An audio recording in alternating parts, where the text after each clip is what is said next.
అప్పుడెప్పుడు నేను ఒక పదం వాడా, సర్వోన్నతుడా నీవే నాకు ఆశ్రయ దుర్గము.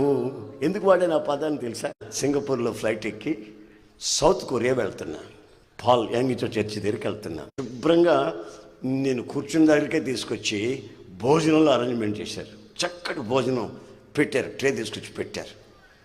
అప్పుడు నాకు అనిపించి ఇంత ఎత్తులో ఎగిరిపోతూ ఉంటే ఇక్కడ రాజభోజనం నుంచి పెట్టారు రా బాబు, వీళ్ళు డబ్బులుగానే అడుగుతారేమో అనుకున్నా. తర్వాత పక్కన ఆయన అన్నాడు, డబ్బులు అడగరు, టికెట్లోనే ఉన్నాయి ఇవన్నీనో తినేయమన్నాడు. అప్పుడు ఆ ఆహారం తినేశారు.